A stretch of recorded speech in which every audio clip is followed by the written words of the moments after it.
aussi, ça c'est pour les globetrotters, pour les gens qui sont habitués à partir en vacances dans ce merveilleux pays. Le Maroc ouvre ses frontières lundi. Voilà, lundi, effectivement. Alors, c'est vrai que c'est l'une des destinations les plus prisées des Français. Elle est dans le top 3 des destinations les plus prisées. C'est pas loin, c'est beau, c'est magnifique. Il y fait beau aussi. Et puis, il fait souvent bien meilleur que chez nous. Donc, ce sera donc possible d'y retourner dès lundi. On va confirmer cela avec Monsieur El Fakir, Adel El Fakir, qui est avec nous, qui est le directeur général de l'Office du tourisme marocain. Et eh bien, on a Leslie qui est très impatiente et qui nous demande sera-t-il possible d'aller au Maroc pour les vacances de février? Alors, on va peut-être préciser juste les vacances de février pour la zone B, ça commence vendredi. Donc, pour la zone B, c'est Marseille, Rouen, Lille, Nice.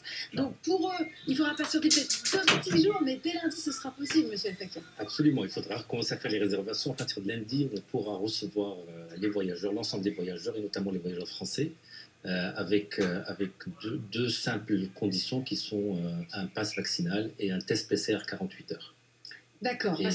Effectivement, ça c'est important d'y revenir. C'était la question de Milan qui demandait les règles d'entrée au Maroc seront-elles allégées avec l'ouverture? Alors, est-ce qu'on peut récapituler bien ce qu'il faudra présenter? Tout à fait. Ça a été annoncé hier soir et suite à l'annonce il y a quelques jours de l'ouverture du Maroc le 7 février. Je voudrais d'abord dire que le Maroc est en grande attente, et les professionnels et l'ensemble de l'écosystème touristique est en attente de cette journée importante. Ils s'y préparent ardemment. Ce matin, j'étais en contact, tous les opérateurs sont en train de préparer cet accueil.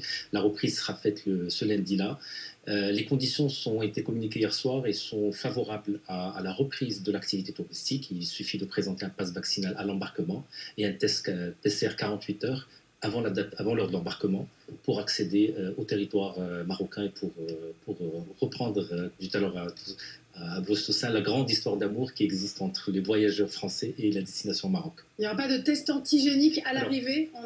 Dans le protocole, il y aura des tests aléatoires à l'arrivée. D'accord. Qui seront administrés à l'arrivée, mais sans contrainte à l'arrivée. Les personnes rejoindront leur résidence, quelle qu'elle soit, parce qu'on a des gens qui vont dans des hôtels, des gens qui sont résidents aussi dans des villes marocaines, notamment du marché français, ils sont nombreux.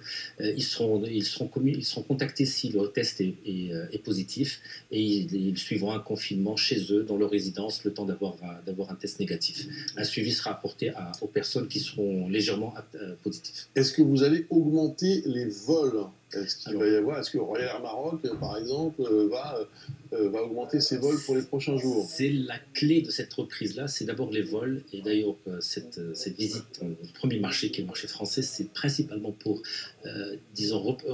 reprendre toute l'activité aérienne sur le Maroc. Certaines est déjà en place. Vous avez parlé de Air France, la Royal Air Maroc, Air Arabia, des compagnies Transavia aussi ont déjà mis de la capacité.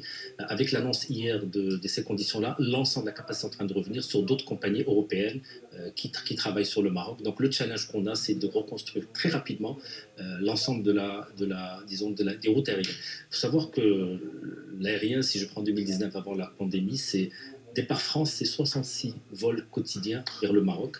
Si je prends avec la ville de Paris et la ville de Marrakech, 2 exemples, c'est 19 vols quotidiens. Donc c'est la simplicité et puis l'importance de marché marocain, de destination marocaine et du marché français est très forte. Et là, on a les conditions pour reconstruire cette base et c'est en train d'être mis en place. Petite précision concrète, si on est de nationalité marocaine, est-ce que ça simplifiera peut-être les choses? Les conditions s'appliquent à l'ensemble des voyageurs, quelle que soit leur nationalité, à destination du Maroc. Est-ce que ça a été vraiment très difficile pour le secteur du tourisme? Comment est-ce que vous avez vécu cela? Comment ce secteur-là a-t-il pu survivre à cette crise? Difficile, oui, ça l'a été. Et en même temps, ça a montré une résilience qui était incroyable de ce secteur-là, qui est un véritable savoir-faire pour le Maroc. Nous sommes première destination africaine depuis quelques années, 13 millions de visiteurs. Rien que sur le marché français, c'est 4,2 millions de visiteurs avant la pandémie. Il y a un véritable savoir-faire. Les professionnels, que ce soit les hôteliers, les agents de voyage, les guides, l'artisanat, l'ensemble de l'écosystème a pu se maintenir. Il y a aussi une aide qui est très forte qui a été donnée par l'État au tout départ de cette pandémie.